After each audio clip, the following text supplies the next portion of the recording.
ආයු බොහෝ වේවා. ඉතින් ඔන්න අද වීඩියෝ එකක් අරගෙන ආවා කටක ලග්න හිමියන්ට. ඉතාමත් වැදගත් වීඩියෝ එකක් මේක. මැණික් පැලදීම සම්බන්ධව තමයි කටක ලග්න හිමියන්ට අද මම මේ කියා දෙන්න හදන්නේ. ඒ නිසා ඔයාලගේ කේන්දරේ අතට ගත්තත් කමක් නැහැ. එතකොට මේක ටිකක් ඔයාලට අවබෝධයක් ලබා ගන්න පුළුවන් මම මේ කියා දෙන දේවල් වලින්. කටක ලග්න හිමියන්ට ඉතාමත් සුබඵල උදා කරන ග්‍රහයෝ කීප දෙනෙක් ඉන්නවා. ඒ ග්‍රහයන්ගෙන් කටක ලග්න හිමියන්ට බලවත්ම සුබඵල උදා කරන ග්‍රහය තමයි කුජ ග්‍රහයා. දෙවෙනියට බලවත් සුබයා තමයි ගුරු ග්‍රහයා.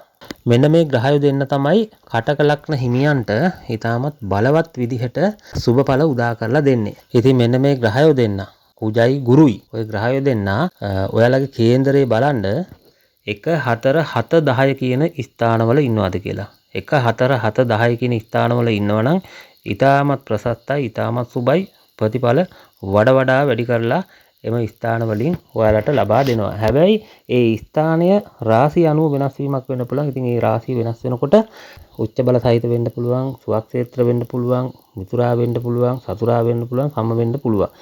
ඒක ඒ රාශිය අනුව තමයි ඒක වෙනස් වීම සිද්ධ වෙන්නේ. ඉතින්කත් ඔයාලා අවබෝධ කරගන්න. ඒ වගේම තමයි 5 9 කියන ස්ථානවල ඉන්නවා නම් ඊටමත් හොඳයි, ඊටමත් ප්‍රසත්තයි ප්‍රතිඵල වඩා වැඩි කරලා දෙනවා. ඉතින් මෙන්න මේ සුබය දෙන්න කුජයි ගුරුයි ඔය දෙන්න ඔයාලගේ කේන්දරේ මිතුරා වෙලා ඉන්නවා නම් එහෙම නැත්නම් සම වෙලා ඉන්නවා නම් එහෙම නැත්නම් සතුරා වෙලා ඉන්නවා නම් නීච වෙලා ඉන්නවා නම් අනිවාර්යෙන් බලවත් කරගත යුතුයි. බලවත් කරගන්න නම් අපි කළ යුත්තේ මොකද්ද? ඒ අදාළ ග්‍රහයට මැණික් ගලක් පළදින්න ඕනේ. මම ඔයාලට මැණික් ගල් දෙක මොකක්ද කියලා කියා දෙන්නම්. ගුරු ග්‍රහයට පළදින්න ඕන පුෂ්පරාග මැණික් ගලක්. ගුරු ග්‍රහයට පුෂ්පරාග මැණික් ගලක්. එතකොට කුජ ග්‍රහයට පළදින්න ඕන රතු මැණික් ගලක්. රතු.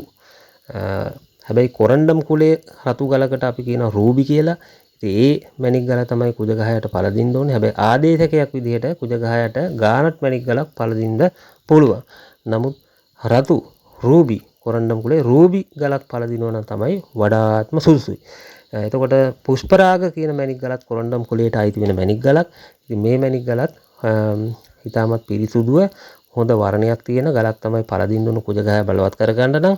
ඒ වගේම තමයි මේ ග්‍රහයෝ දෙන්න සුබයෝ දෙන්නෙක් හින්දා අනිවාර්යයෙන්ම එන කිරණ ඇබ්සෝබ් වෙන විදිහට තමයි ගල කට් කරන්න ඕනේ. ඒ වගේම තමයි මැණික් ගලක් පළදිනකොට ඒ ගලේ අවම බර කැරට් භාගයක්වත් විය යුතුයි. කැරට් භාගයට අඩු වුණොත් එහෙම ඒකේ ප්‍රතිඵල ලැබෙන්නේ නැහැ. කැරට් භාගයට වැඩි වුණාට ප්‍රශ්නයක් නැහැ. අවම කැරට් භාගේ. කැරට් එක වුණත් දෙක වුණත් තුන වුණත් කමක් නැහැ. අවම කැරට් භාගේ හොඳේ. කටක ලග්න හිමියන්ට බලවත්ම ග්‍රහයා කුජ ග්‍රහයනේ. මොකද 5ටයි 10ටයි අධිපති කුජ ග්‍රහය.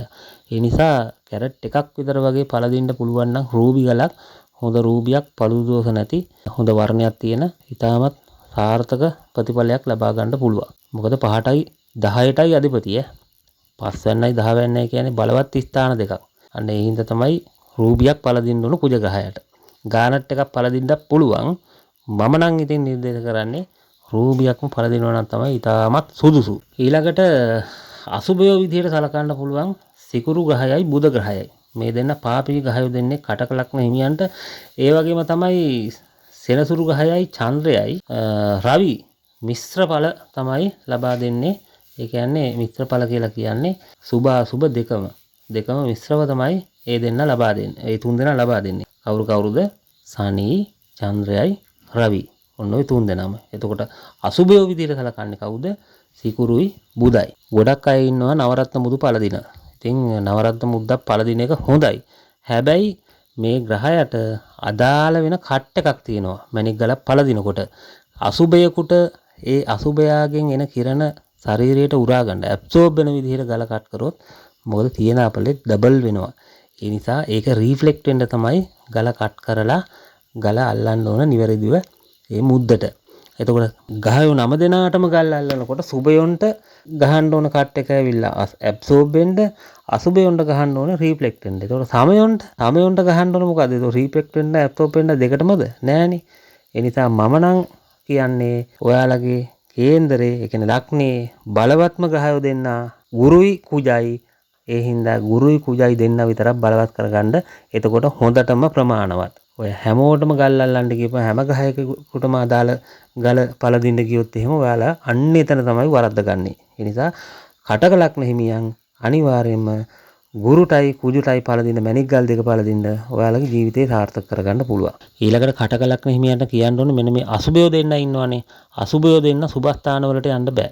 කේන්දරේ තමන්ගේ උප්පත්ති කේන්දරේ සුබස්ථාන වල ඉන්න බෑ. සුබස්ථාන කියලා කිව්වේ 1 4 7 10 කේන්ද්‍රස්ථාන. ඊළඟට 5 9 ත්‍රිකෝණස්ථානය. අන්න ඒ 5 9 1 4 7 10 කියන ස්ථානවල මෙන්න මේ අසුබයෝ දෙන්න යන්න බෑ. සිකුරුයි බුදයි දෙන්න. ඉතින් නිවැරදිව මැණික් ගල පළදිනවා නම් අනිවාර්යෙන් කේන්ද්‍ර පරීක්ෂාවක් සිද්ධ කරගෙනම තමයි මැණික් ගල පළදින්න ඕන. මොකද තව මේක එහා ගියපු කතන්දරයක් තියෙනවා. 64 වෙනි නවාංශකාධිපති 22 වෙනි දීර්ඝානාධිපති බාධක ග්‍රහය ඔය වගේ දේවලුත් බලන්න ඕනේ මේ සුබයෝ ඒ වගේ ස්ථානවලට පත් වෙලා තියෙනවද කියලා. ඉතින් තව ගත්තොත් තව සුබස්ථාන තියෙනවා. ඔය බිග බින්දුව වගේ ඉතාමත් ප්‍රබල සුබස්ථානයක් තියෙනවා. ඉතින් ඒ ස්ථානය සොයාගෙන ඒ ස්ථානයේ මේ බලවත් සුබයෝ දෙන්න කුජයි ගුරුයි මේ දෙන්න ඒ බිග බින්දුව ස්පර්ශ කරනකොට හොයි ඒ බිග බින්දුවෙන් 5න් 9න් යනකොට අන්න ඒ වගේ අවස්ථාවන් ඒ අදාළ කේන්ද්‍ර හිමියාට කියා දීලා ඒ වගේ අවස්ථාවන් වල සුබ කටයුත්තක් කරොත් අනිවාර්යෙන් සාර්ථක වෙනවා. ඒ වගේම තමයි යන දසාව මහා දසාව ඉතාමත් වැදගත්. ඒ වගේම තමයි අතුරු දසාව. අතුරු දසාවත් ඉතාමත් වැදගත්. ඉතින් මේ මහා දසාවයි අතුරු දසාවයි කියන අනිවාර්යයෙන්ම අවධානය යොමු කරන්න ඕනේ. මොකද හේතුව මේ දසාවන් දෙක සවුත්තු වුණොත් සුබේගේ නෙවෙයි අසුබේගේ දසාවක් ගත කරොත් එහෙම අසුබ ප්‍රතිඵල තමයි වඩා වැඩි කරලා දෙන්නේ. සුබේගේ දසාවක් ගියොත් තමයි සුබ ප්‍රතිඵල වඩා වැඩි කරලා දෙන්නේ. ඒත් හැබැයි සුබයාගේ උනත් ඒ දසාවේදී අසුබ ප්‍රතිඵල ලැබෙන්න පුළුවන්. හේතුව තමයි කේන්ද්‍රයේ තව ගොඩාක් දේවල් තියෙනවා ගැඹුරින් පරීක්ෂා කරන්න. ඉතින් මම හිතනවා කටකලක් නිහිමියන්ට මැණික් ගල් පැලදීම සම්බන්ධව අවබෝධයක් ලැබෙන්න ඇති කියලා. එහෙමනම් අදට මම මේ වීඩියෝ එක මෙතනින් අවසන් කරන්නම්. ඊළඟට කටක මේෂ වෘෂභ මිථුන කටක සිංහ ලග්නය තමයි ඊළඟට අරන් ඉන්නේ මම. මොකද මේ වීඩියෝ සෙට් එක මම ලග්න 12ටම කරන්න තමයි බලාපොරොත්තු වෙලා ඉන්නේ. එතනින් පස්සේ තමයි මැණික් ගල් සම්බන්ධව. ඉතින් ගොඩක් දෙනෙක් බලාපොරොත්තු ඉන්නවා මැණික් ගැන ඉගෙන ගන්න. ඉතින් මැණික් ගැන ඉගෙන ගන්න කට්ටියටත් ඉදිරියේදී මම වීඩියෝස් අරගෙන එනවා. මොකද මට කාලය ටිකක් සීමිතයි. ඒ නිසා මේ වීඩියෝස් ටික මම ඉස්සෙල්ලා ඉවර කරලා තමයි ඊළඟට මැණික් සම්බන්ධව ආයෙ නැවත අලුතෙන් වීඩියෝස් ටිකක් කරන්න බලාපොරොත්තු වෙන්නේ. එහෙමනම් YouTube channel එක subscribe කරලා නැත්නම් subscribe කරලා දැම්ම මගෙත් එක්ක එකතු වෙන්න. ඊළඟ වීඩියෝ එකකින් අපි එහෙනම් හමු වෙමු. සියලු දෙනාටම ජයෙන් ජයම වේවා. සුබ දවසක්. පෙරුවන් සරණයි.